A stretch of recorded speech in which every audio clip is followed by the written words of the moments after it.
A martial arts expert works to stop bullying and one lucky dog. That story coming up next on Perspective New Jersey.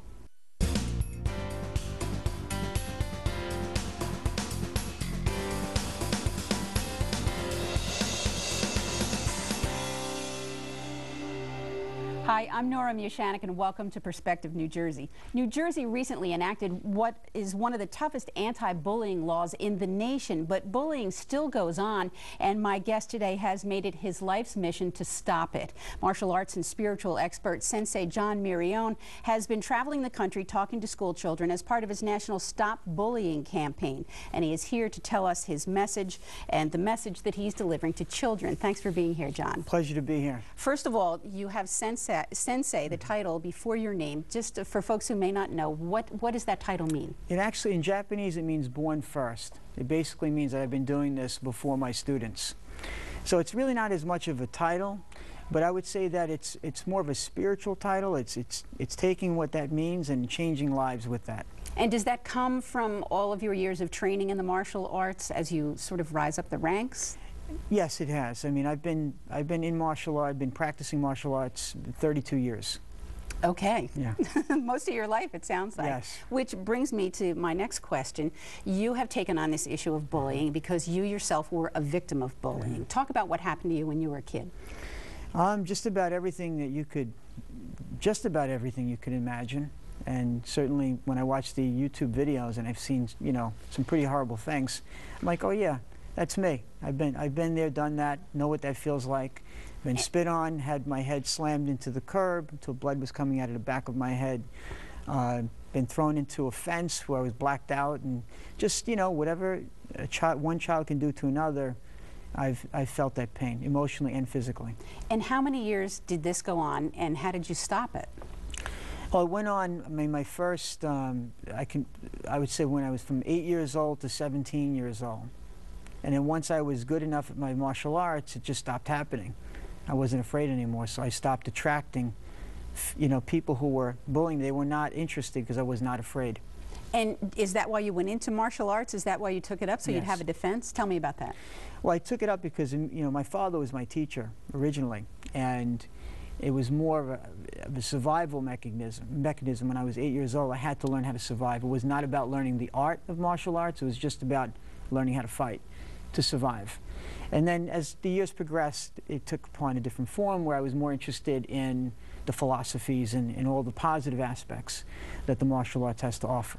And I'm just curious, once you learned or started to learn how to defend yourself, did you take one of the bullies on at some point and then the word gets out that he can defend himself? You know, it's interesting you say that. I've counted all the street fights I had from being bullied, about 17 street fights, and I've lost half of them, but it was more about fighting back than winning or losing. And when you fight back, you stand up for yourself. That's what it's really all about. But at that time, it was standing up physically, and that's not what I'm promoting. I've learned that I didn't have to go through all of that. John, having lived through this yourself, would you talk a little bit about the effect, since you know firsthand, that bullying has on the victims of bullying? What does it do to a kid? It's traumatizing because they feel very trapped inside. And it's incredibly painful. Every time I'd go to school, I was always worrying about what's going to happen next. And I couldn't focus on my studies as much. And for that reason, in many respects, I mean, up till I was about 17, I hated school. And it was more about dealing with my peers. It wasn't like I hated it completely, but it was that fear, just going to school and being in fear. Every time I go to my locker, I was looking around to see what was going to happen. So you can never relax. You never really relax because you don't know who's going to do what to you, for what reason. We have a public service announcement that I do want to show, and it's part of your Stop the Bullying campaign. And after we see it, I want to talk about it because it's your theory that bullying creates other bullies. Yes. And so this sort of plays to that. So watch this for just a second, if you will.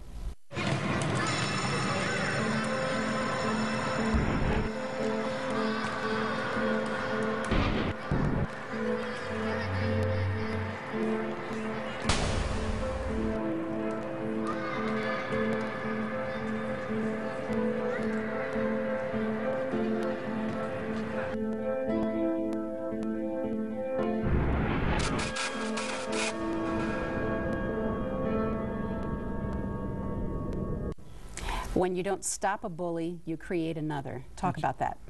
Well, when you have that pain inside that a bully causes upon you, you either take that pain and you're doing good things, or you're going to do very bad things, because you got to get that pain out somehow.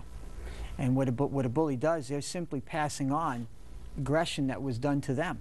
Yeah, the bullying can happen in their house. It can happen to their parents, their siblings, their friends. It comes from any place.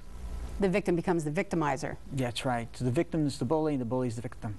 Now, you said you wanted to talk about how that commercial was made. What was behind it?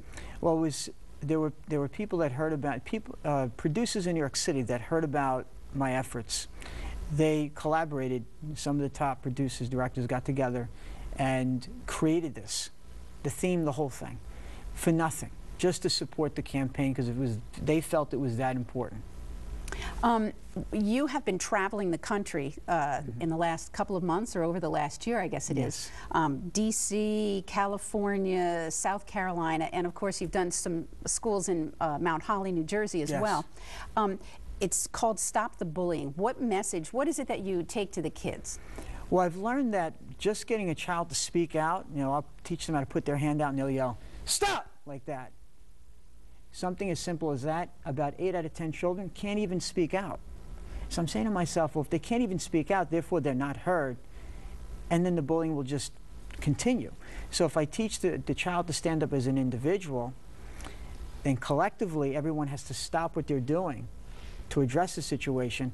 The individual's empowered, and collectively everyone's responsible. You can't just walk by and allow that situation to occur. So that's the policy that's been being put in place in certain schools that I visited. I show it to them, I demonstrate it, and the school chooses to use it or not. The ones that do use it, I can assure you, they're saving lives.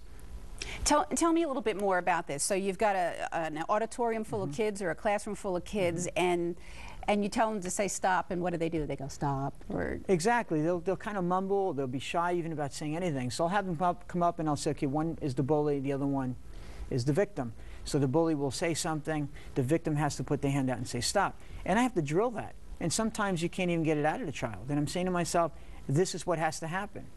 Because it seems that there's laws, basically if you're on the street driving your car and an ambulance is passing by, you have to pull over. It's the law. Someone's been hurt physically. Well, why in schools, if they're being hurt physically and or emotionally, why are we not pulling over? Isn't it? And that child, what happens in that child's, those bullies, if they're not dealt with, or the victims are not taken care of and not empowered, these are the ones that become criminals later on. So the root of all of the problems that we have in our society, I could streamline that to bullying. Okay, we need to take a quick break, and we're going to be back with more right after this. Please stay with us.